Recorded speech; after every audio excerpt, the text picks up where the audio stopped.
எல்லோருக்கும் வணக்கம். நான் உங்கள் கோவிந்த். நான் AMFI register mutual fund distributor and ஐஆர்டிஏயோட சர்டிஃபைடு இன்சூரன்ஸ் அட்வைசர்.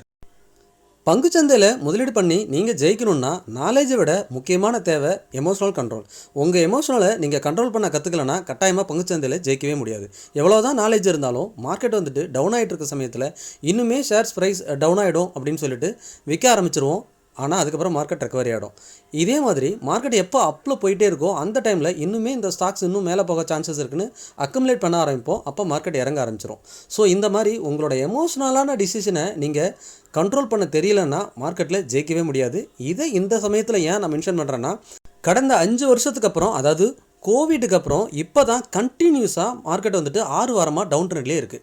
இதுக்கு முன்னாடி பார்த்தீங்கன்னா கோவிட் சமயத்தில் தான் கண்டினியூஸாக ஒரு 6 வாரம் டவுன் ட்ரெண்டில் மார்க்கெட் இருந்துச்சு. பங்கு சந்தையை பொறுத்த வரைக்கும் அதிகமான செல்லிங் நடக்குது, எல்லாமே பேனிக் ஆகிறாங்கன்னா கட்டாயமாக மார்க்கெட் கூடிய சீக்கிரம் சப்போர்ட் எடுக்க போகுதுன்னு அர்த்தம். இப்போ நம்ம சார்ட்டில் நிஃப்டி அண்ட் அதர் செக்டார்ஸோட அடுத்த சப்போர்ட் எங்கே இருக்குது, எங்கேருந்து ரெக்கவரி ஆகிறதுக்கு சான்சஸ் இருக்குது, இது எல்லாமே தெளிவாக பார்த்துடலாம். நிஃப்டிக்கு இந்த 24,400ங்கிறது ஸ்ட்ராங் சப்போர்ட்டாக இதுக்கு முன்னாடி 3 தடவை சப்போர்ட் எடுத்து ரைஸ் ஆயிருக்கு மார்க்கெட்.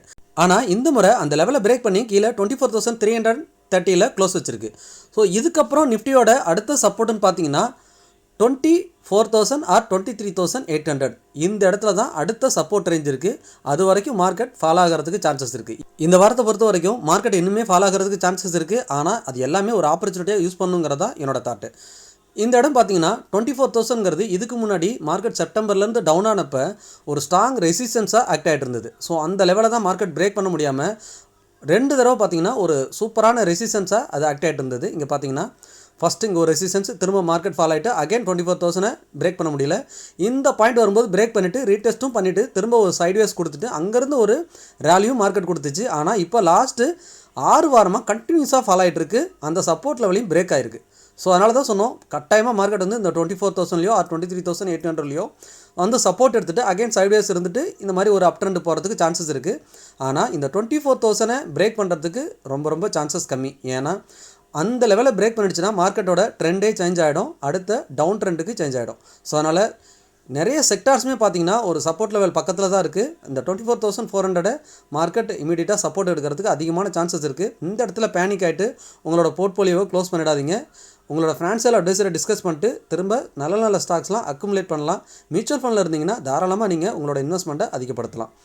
இங்கே பார்த்தீங்கன்னா தெரியும், கண்டினியூஸாக நிஃப்டி கடந்த 6 வாரமாக பார்த்தீங்கன்னா ரெட் கேண்டில் தான். ஒரு சின்ன கேண்டில் கூட க்ரீனில் இல்லை, எல்லாமே கண்டினியூஸாக ரெட் கேண்டில் தான். இதுக்கு முன்னாடி இது போல் 6 வீக்ஸாக எங்கேனாவது ஃபால் ஆயிருக்குன்னு பார்த்தீங்கன்னா ரீசெண்ட் டேஸில் அந்த மாதிரி ஒரு ஃபால் வந்ததே கிடையாது. ஒரு 2 வாரம் டவுனாக இருக்கும், அதுக்கப்புறம் அப் ஆகிடும். இங்கே பார்த்தீங்கன்னா 2023 ஆகஸ்ட் அந்த ரேஞ்சில் பார்த்தீங்கன்னா ஒரு 5 வாரம் கண்டினியூஸாக ஃபால் ஆயிருக்கு. நான் இங்கே மார்க் பண்ணுறேன் பாருங்கள். இந்த இடத்துல பார்த்தீங்கன்னா கடந்த 2023 5 வாரம் கண்டினியூஸாக ஃபால். ஆனால் இப்போ பாருங்கள் 6 வாரமாக கண்டினியூஸாக ஃபால் ஆகிட்டு இருக்கு. இதுக்கு முன்னாடி பார்த்தீங்கன்னா கோவிட் சமயத்தில் மட்டும்தான் கண்டினியூஸாக 5 வாரம் டவுன் ஆகிருக்கும். இந்த 2022 இவ்வளோ பெரிய ஃபால் இருக்குது பார்த்தீங்களா. ஆனாலுமே ஒரு 2 வாரம் அப்புறம் டவுனு இந்த மாதிரி தான் மாறி மாறி இருக்கும். ஆனால் கோவிட் சமயத்தில் மட்டும்தான் கண்டினியூஸாக ஒரு 5 வீக்ஸ் டவுன் ஆகிருக்கும். 6வது வாரத்தில் அதுவுமே சப்போர்ட் எடுத்து ரைஸ் ஆகிட்டு இருக்கும். ஆனால் இப்போ தான் இவ்வளோ பெரிய ஃபால் வந்திருக்கு, கண்டினியூஸாக 6 வீக்ஸாக ஃபால் ஆகிட்டு இருக்கு. ஸோ இந்த ஃபால் கூடிய சீக்கிரம் சப்போர்ட் எடுக்கும். 24,000 ஆர் 23,800 இந்த லெவலை கட்டாயம் மார்க் பண்ணிக்கோங்க. இந்த லெவலில் மார்க்கெட்டு கட்டாயம் சப்போர்ட் எடுத்து இங்கேருந்து ஒரு பவுன்ஸ் பேக் ஆகிறதுக்கு நிறைய சான்ஸ் இருக்குது. அடுத்ததாக பேங்க் நிஃப்டி பார்த்தீங்கன்னா இப்போது அதனோட ஆல் டைம் ஹையிலேருந்து ஒரு நல்ல ரேலி கொடுத்துட்டு அகைன் இப்போ டவுன் ஆகிட்டு இருக்கு. ப்ரீவியஸ் ஸ்விங் லோவை கட் பண்ணிடுச்சு. இதுவுமே பார்த்தீங்கன்னா அந்த 55,200ங்கிறது ஒரு ஸ்ட்ராங் சப்போர்ட்டாக இருந்திருக்குன்னு எதிர்பார்த்தோம்.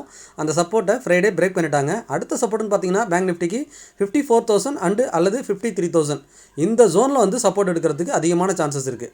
ஏன்னா இதுக்கு முன்னாடி இந்த 54,000 to 53,000 தான் அதனோட ஆல் டைம் ஹை. அதை இடத்துல வந்து திரும்பவும் சப்போர்ட் எடுக்கிறதுக்கு அதிகமான சான்சஸ் இருக்குது. நிஃப்டியோட இந்த இறக்கத்தில் அதிகமான பங்கு வச்சது பார்த்தீங்கன்னா ஐடி செக்டார் தான். ஐடி செக்டாரும் கடந்த 6 வாரமாக கண்டினியூஸாக ஃபாலோ ஆகிட்டு இருக்கு. ஐடி செக்டரோட ஸ்ட்ராங் சப்போர்ட்னு பார்த்தீங்கன்னா 30,000 தான். இன்னும் கூட ஒரு 7-8% கீழே தான் ஸ்ட்ராங் சப்போர்ட் இருக்குது. ஸோ இன்னும் கூட ஒரு 10% இறங்குமா அப்படிங்கிறது வந்துட்டு நம்ம வெயிட் பண்ணி தான் பார்க்கணும். ஏன்னா ஐடி ஸ்டாக்ஸ் எல்லாமே ஆல்ரெடி 20%லேருந்து 30% வரையும் ஃபாலில் தான் இருக்குது. ஸோ இந்த சமயத்தில் இதை வீக்லியில் கன்வெர்ட் பண்ணாலும் பார்த்தீங்கன்னா 26,000 அதனோட பாட்டம் அங்கேருந்து நல்லா ரைஸ் ஆகிடுச்சு. ஆனால் இந்த 30,000ங்கிறது ஒரு ஸ்ட்ராங் சப்போர்ட்டாக இருக்கிறதுக்கு அதிகமான சான்சஸ் இருக்குது. ஸோ இந்த இடத்துக்குலாம் வந்தால் ஐடி ஸ்டாக்ஸில் தாராளமாக இன்வெஸ்ட் பண்ணலாம். தற்சமயத்துக்கு நிறைய பேட் நியூஸ்லாம் இருக்குது. ஸோ இந்த மாதிரி நியூஸஸ் வரப்போ தான் ஸ்டாக்ஸ் நிறைய சீப்பான வேல்யூவில் கிடைக்கும், நல்லாவே ஃபாலோ ஆகும். ஸோ அந்த மாதிரி சமயத்தில் தான் நம்மளோட வெல்த்தை க்ரியேட் பண்ணுற அளவுக்கு நல்ல நல்ல ஸ்டாக்கில் இன்வெஸ்ட் பண்ண முடியும். அடுத்ததாக ஃபார்மா ஸ்டாக் பார்த்தீங்கன்னா லாஸ்ட் வீக்கில் இருந்து தான் ஃபாலோ ஆக ஆரம்பிச்சிருக்கு. அதுக்கு முன்னாடி வரைக்கும் ஸ்ட்ராங்காக ஒரு புல் ரன்ல இருந்தது. இப்போ இந்த ஃபாலோ பார்த்துட்டு பயப்பட தேவையில்லை. நம்ம ஆல்ரெடி இந்த சேனல் போட்டிருந்தோம், அதை எடுத்துடலாம்.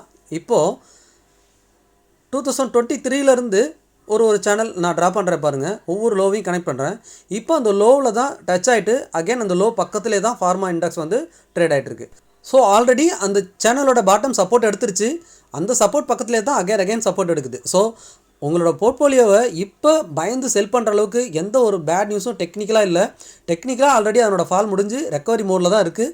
இந்த நியூஸஸ்லாம் முடிஞ்சு மார்க்கெட் சப்போர்ட் எடுத்துருச்சுன்னா அகைன் இதில் ஒரு புல் ரன் ஸ்டார்ட் ஆகிடும். அடுத்ததான் ஆட்டோ இண்டெக்ஸ் பார்த்தலாம். ஆட்டோ இண்டெக்ஸ் கடந்த 12 வாரங்களாக இந்த பாக்ஸ்குள்ளே தான் ட்ரேட் ஆகிட்டு இருக்கு. ஸோ அந்த பாக்ஸை இன்னுமே பிரேக் பண்ணல, பாட்டம்லையும் பிரேக் பண்ணல, அப் சைடும் பிரேக் பண்ணல. இப்போது அப்பர் சைடு அந்த 24,200 அரௌண்ட் அந்த ரேஞ்சை ஹையில் பிரேக் பண்ணிடுச்சுன்னா ஆட்டோ செக்டார் வந்துட்டு அடுத்த ஒரு சூப்பரான புல் ராலி இருக்குது. பாட்டமில் பிரேக் பண்ணுறதுக்கு என்ன பொறுத்த வரைக்கும் சான்சஸ் ரொம்ப கம்மி தான். ஏன்னா அதர் செக்டார்ஸ் எல்லாமே சப்போர்ட் ரேஞ்சில் தான் இருக்குது. இதுவுமே இந்த பாக்ஸில் மேல் சைடு பிரேக் ஆகிறதுக்கு அதிகமான சான்சஸ் இருக்குது. வெயிட் பண்ணி பார்ப்போம். அடுத்து நம்ம பார்க்கக்கூடியது பார்த்திங்கன்னா எஃப்எம்சிஜி இண்டெக்ஸ். எஃப்எம்சிஜி இண்டெக்ஸ் பார்த்தீங்கன்னா நான் ஆல்ரெடி சொல்லியிருந்தேன், நல்ல டவுனில் ஒரு ஆப்பர்ச்சுனிட்டியில் தான் எஃப்எம்சிஜி இண்டெக்ஸ் ஆல்ரெடி ட்ரேட் ஆகிட்டு இருக்கு. இந்த வாரமே பார்த்தீங்கன்னா இதுவுமே ஒரு பாக்ஸுக்குள்ளே தான் ட்ரேட் ஆகுது. அப்பர் சைட் பார்த்தீங்கன்னா 58,000, லோயர் சைடு பார்த்தீங்கன்னா 54,000. இந்த 4,000 பாயிண்ட்ஸுக்குள்ளே தான் எஃப்எம்சிஜி இண்டெக்ஸும் ட்ரேட் ஆகிட்டு இருக்கு. ஆல்ரெடி ஆல் டைம் ஹைலேருந்து அரௌண்ட் 23% வரைக்கும் ஃபால் ஆகிடுச்சு.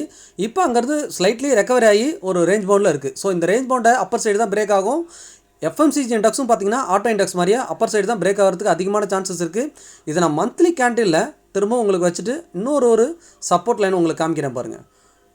எஸ் 2020லேருந்து எஃப்எம்சிஜியோட லோவெல்லாம் கனெக்ட் பண்ணிங்கன்னா எக்ஸாக்டாக ஒவ்வொரு முறையும் இந்த லோவில் தான் சப்போர்ட் எடுத்திருக்கும். இப்பயும் அந்த லோ பக்கத்தில் தான் இருக்குது. இங்கே உங்களுக்கு ட்ரா பண்ணியே காமிக்கிறேன் பார்த்தீங்களா. 2022ல் இங்கே சப்போர்ட் எடுத்திருக்கா. இப்போ இந்த இயர் இங்கே பார்த்தீங்கன்னா இங்கே சப்போர்ட் எடுத்துருச்சு.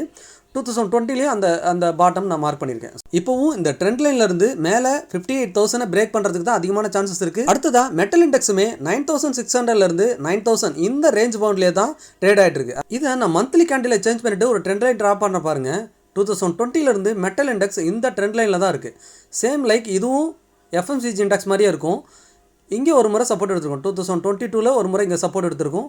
திரும்ப இப்போ 25ல் ஒரு முறை சப்போர்ட் எடுத்திருக்கு. ஆனால் உங்களோட போர்ட்ஃபோலியோ வந்துட்டு எந்த ஒரு மூவ்மெண்ட்டுமே இருந்திருக்காது. ஏன்னா லாஸ்ட் செப்டம்பர்லேருந்து பார்த்தீங்கன்னா டவுன் ட்ரெண்ட் ஆர் சைட்வேஸ்லேயே தான் இருக்குது. மார்க்கெட் அப்பானாலுமே அதனோட ஆல் டைமே பிரேக் பண்ணல. இதுக்கு முன்னாடி பார்த்தீங்கன்னா 2022லையும் இதே மாதிரி ஒரு சைட்வேஸ் இருந்துச்சு. ஸோ இப்பயும் அந்த சைட்வேஸை முடிச்சுட்டு மார்க்கெட் அகைன் பிரேக் அவுட் ஆனிச்சுன்னா ஒரு நல்ல ரேலி இருக்கிறதுக்கு சான்சஸ் இருக்குது. தென் அடுத்து நம்ம பார்க்கக்கூடியது மிட் கேப் இண்டெக்ஸ் பார்த்துடலாம். மிட் கேப் இண்டெக்ஸ் பார்த்தீங்கன்னா நான் இங்கே வீக்லி சார்ட்டில் உங்களுக்கு கன்வே பண்ணுறேன். நம்ம லாஸ்ட் வீக் போட்டிருந்த சப்போர்ட் லைனை பிரேக் பண்ணிடுச்சு.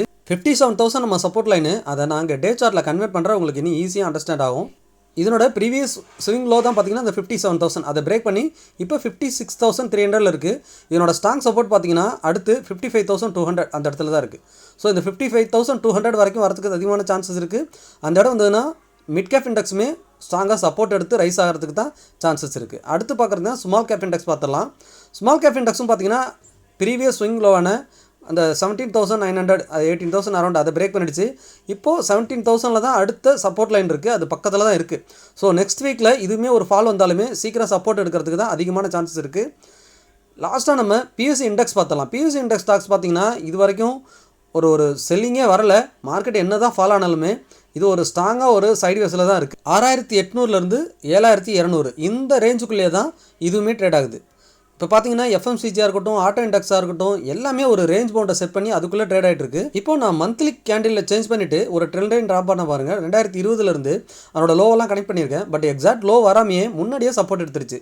ஸோ அந்தளவுக்கு பாசிட்டிவாக தான் இருக்குது. இப்போ ஆல் டைம் பிரேக் பண்ணிச்சுன்னா பிஎஸ்சி பேங்க் ஸ்டாக்ஸில் இன்னுமே ஒரு சூப்பரான ரேலி வரதுக்கு சான்சஸ் இருக்குது. அடுத்தது எனர்ஜி இண்டெக்ஸ் பார்த்துடலாம். எனர்ஜி இண்டெக்ஸும் பார்த்தீங்கன்னா 2020லேருந்து இந்த ஸ்ட்ராங்கான சப்போர்ட் லைனை தான் ஒவ்வொரு முறையும் சப்போர்ட் எடுத்து ரைஸ் ஆகிட்டு இருக்குது. இந்த முறையும் அந்த சப்போர்ட் லைனை சப்போர்ட் எடுத்துருச்சு. ஒரு சின்ன ரெசிஸ்டன்ஸில் திரும்ப ஒரு ரீடெஸ்ட் கொடுத்துட்ருக்கு. ஸோ இந்த ரீடெஸ்ட் முடிஞ்சு திரும்ப அகைன் இதை பிரேக் பண்ணும்போது இங்கேயுமே ஒரு சூப்பரான ரேலி வந்துடும். இங்கே பார்த்தீங்கன்னா ஸ்ட்ராங்காக இந்த 3 முறையும் இந்த லைனை தான் சப்போர்ட் எடுத்திருக்கு. ஃபைனலாக உங்கள் புரிதலுக்காக இப்போ பேங்க் நிஃப்டியை மந்த்லியில் வச்சிருக்கேன். 2020லேருந்து பாருங்கள் எக்ஸாக்டாக ஒவ்வொரு முறையும் இந்த ட்ரெண்ட் லைனை சப்போர்ட் எடுக்குது. ஸோ அதே மாதிரி நிஃப்டியுமே இப்போ வச்சுக்கலாம். நிஃப்டி இந்த ட்ரெண்ட் லைனை பிரேக் பண்ண மாதிரி தெரியும். ஆனாலும் இப்போ அட்ஜஸ்ட் பண்ணி அந்த லோவை நான் சப்போர்ட் லைனாக வச்சுட்டேன். மார்க்கெட் கடந்த 7 மாதமாக நிறைய பேட் நியூஸை சந்திச்சு நிறைய ஃபால் ஆகி சப்போர்ட் எடுத்து ரைஸ் ஆகிருக்கு. ஸோ இதுக்கப்புறம் இன்னும் கண்டினியூஸாக ஃபால் ஆகிறதுக்கு சான்சஸ் கம்மி, சப்போர்ட் எடுத்து ரைஸ் ஆகிறதுக்கு தான் சான்சஸ் அதிகம். ஏற்கனவே நான் சொன்ன மாதிரி உங்களோட எமோஷனலை கண்ட்ரோல் பண்ணுங்கள். நீங்கள் முதலீடு பண்ணுறதுக்கு முன்னாடி உங்களோட ஃபினான்ஷியல் அட்வைசரை கட்டாயமாக டிஸ்கஸ் பண்ணுங்கள். நான் AMFI register mutual fund distributor, அதாவது association of mutual fund in இந்தியாவில் பதிவு பெற்ற மியூச்சுவல் ஃபண்ட் டிஸ்ட்ரிபியூட்டர் மற்றும் IRDAயோட சர்டிஃபைடு இன்சூரன்ஸ் அட்வைசர். உங்கள் லைஃப்பில் ஃபினான்ஷியல் கோல்ஸை ஈஸியாக அச்சீவ் பண்ணுறதுக்கான ஃபினான்ஷியல் பிளான் பண்ணணுமா? அப்போது கட்டாயமாக நீங்கள் டிஸ்பிளேல தெரிகிற வாட்ஸ்அப் நம்பருக்கு சேட் பண்ணுங்கள் அல்லது டிஸ்கிரிப்ஷனில் இருக்க கூகுள் ஃபார்ம் ஃபில் பண்ணுங்கள். நான் உங்களை கான்டாக்ட் பண்ணுறேன். அப்படியே நம்ம சேனலை சப்ஸ்கிரைப் பண்ணிவிடுங்க, லைக் பண்ணிவிடுங்க, உங்களோட ஃப்ரெண்ட்ஸ் அண்ட் ஃபேமிலிக்கு மறக்காமல் ஷேர் பண்ணிவிடுங்க. மீண்டும் ஒரு நல்ல வீடியோவில் சந்திக்கிறேன். உங்கள் கோவிந்த்.